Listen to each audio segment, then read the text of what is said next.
يا زهور الروض ميدي أسمعي ليلي نشيدي.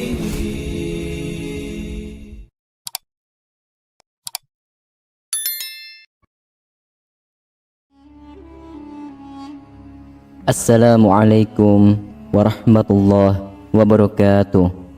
Syukur alhamdulillah, dalam kesempatan yang mulia ini kita masih diberikan banyak kenikmatan sehingga kita dapat berjumpa kembali di channel ini.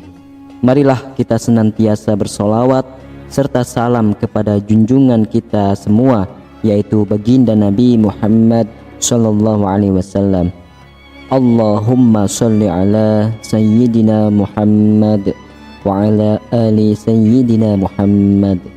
Doa dan harapan saya, semoga sahabatku semuanya selalu diberikan kesehatan, diampuni segala dosa-dosanya, dikabulkan segala doa dan hajatnya, serta dilapangkan rezekinya oleh Allah Subhanahu wa taala. Amin amin ya rabbal alamin. Sahabatku yang dirahmati oleh Allah Subhanahu wa taala, salat adalah salah satu dari 5 rukun Islam yang wajib kita dirikan 5 kali dalam sehari. Salat juga merupakan tiang agama dan menjadi amal yang pertama kali dihisab di hari kiamat kelak.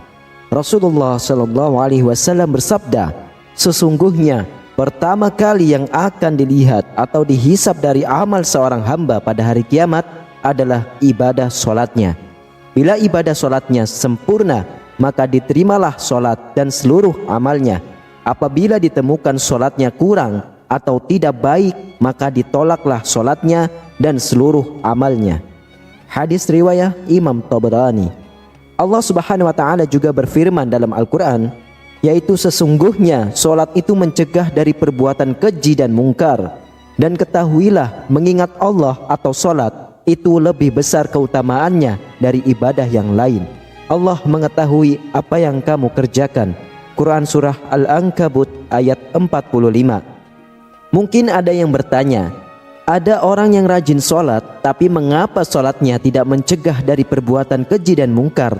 Mulutnya masih saja menceritakan aib orang lain, senang dengan ghibah, menggunjing tetangga, bahkan tak segan untuk menghina dan merendahkan sanak saudaranya sendiri. Orang ini berarti tidak merasakan manfaat solat dalam kehidupannya. Dia tidak merasakan kenikmatan dari solat yang dilakukannya.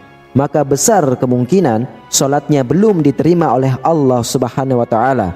Bahkan ada yang celaka dengan solatnya, seperti yang terdalam dalam firman Allah, maka celakalah bagi orang yang solat, yaitu orang yang lalai dalam solatnya. Quran Surah Al-Ma'un ayat 4 dan 5. Ibadah solat merupakan urusan antara hamba dan penciptanya.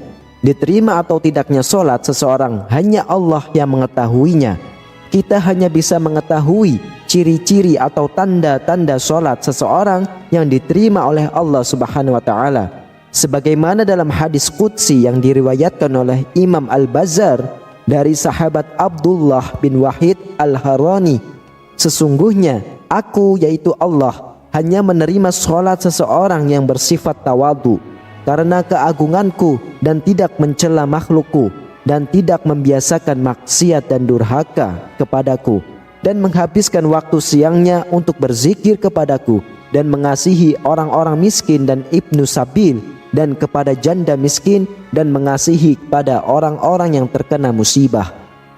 Dari hadis tersebut kita bisa menyimpulkan bahwa ada 6 tanda orang yang diterima solatnya. Tanda yang pertama adalah orang yang tawadu kepada Allah. Sahabatku yang dirahmati oleh Allah, sifat tawadu dalam solat adalah sifat yang merendahkan diri, merendahkan hati, bahwasanya kita hanyalah seorang hamba yang sangat lemah. Mungkin di kehidupan dunia kita adalah orang yang terhormat, tapi di hadapan Allah kita hanyalah seorang hamba yang sangat kecil. Para ulama mengatakan, jika kita sudah berdiri di atas sajadah, sudah mengangkat tangan untuk takbir, ketahuilah kita sudah meninggalkan dunia, kita sudah menghadap Allah Subhanahu wa taala yang maha besar. Yang kedua adalah tidak sombong. Tawadunya dalam solat akan melahirkan sifat rendah hati dalam pergaulannya sesama manusia. Jabatan dan kekuasaan tidak membuat dia sombong karena dia tahu itu semua adalah amanah Allah Subhanahu wa taala. Kekayaan tidak untuk memperbudak orang lain karena dia yakin hartanya hanyalah titipan Allah Subhanahu wa taala. Pengetahuan tidak membuat dia tinggi diri karena dia tahu pengetahuannya tidak seberapa dibandingkan ilmu Allah yang maha luas. Orang yang diterima sholatnya akan merasa dirinya tidak lebih tinggi dari orang lain. Rasulullah SAW bersabda, tidak akan masuk surga orang yang dalam hatinya ada perasaan sombong walaupun hanya sebesar debu. Hadis riwayat Imam Muslim. Yang ketiga adalah tidak mengulangi maksiat. Sahabatku yang dirahmati oleh Allah, dalam hidup kita pasti pernah melakukan dosa atau bermaksiat. Entah itu kita sadari ataupun tidak, entah itu besar ataupun kecil. Mungkin kita pernah berbohong, mungkin kita pernah menggunjing tetangga atau menyakitinya, atau mungkin kita pernah memanfaatkan jabatan untuk memperkaya diri. Barang siapa solatnya tidak menyebabkan dia menjauhi kekejian dan kemungkaran, maka solatnya akan menambah dia jauh dari Allah Subhanahu wa taala. Dan orang yang diterima solatnya tidak akan mengulangi maksiatnya dan selalu bertaubat kepada Allah Subhanahu wa taala. Lalu yang keempat, mampu mengendalikan hawa nafsunya. Jika kita selalu mengedepankan keinginan daripada kebutuhan, di saat itulah hawa nafsu tidak bisa dikendalikan. Orang yang sholatnya diterima akan selalu mengedepankan kebutuhannya dan kemaslahatan orang banyak dibandingkan menuruti keinginannya sendiri. Lalu yang kelima, orang yang gemar berzikir.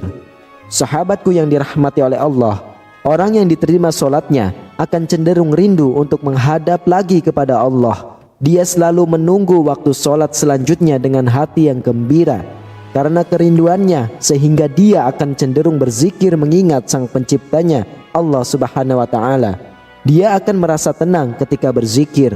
Allah Subhanahu wa taala berfirman, yaitu orang-orang yang beriman dan hati mereka menjadi tentram dengan mengingat Allah. Hanya mengingat Allah hati menjadi tentram. Quran surah Ar-Ra'd ayat 28. Yang keenam adalah membantu orang yang susah. Sikap dalam solat yang selalu melihat ke bawah akan tercermin dalam kehidupan orang yang solatnya diterima. Bukan hanya saat di atas dia melihat ke bawah, bahkan saat di bawah pun atau sedang susah, dia selalu melihat ke bawah. Sehingga secara tidak langsung dia akan memiliki sifat sosial yang sangat tinggi. Dia akan cenderung membantu orang yang lebih susah dari dirinya, sehingga dia akan dekat dengan sesama manusia. Rasulullah SAW bersabda, orang yang dermawan dekat dengan Allah, dekat dengan manusia, dan dekat dengan surga. Sedangkan orang yang bakhil atau pelit jauh dari Allah, jauh dari manusia, dan jauh dari surga. Sahabatku yang dirahmati oleh Allah, solat yang diterima Allah tidak hanya akan berdampak pada dirinya sendiri, bahkan sekelilingnya akan terdampak dari pancaran keberkahan yang diberikan Allah Subhanahu wa taala kepadanya. Semoga kita menjadi salah satu yang diterima oleh Allah solatnya. Amin ya rabbal alamin. Demikianlah, hanya ini yang bisa saya sampaikan. Semoga bermanfaat untuk kita semuanya. Wassalamualaikum warahmatullahi wabarakatuh.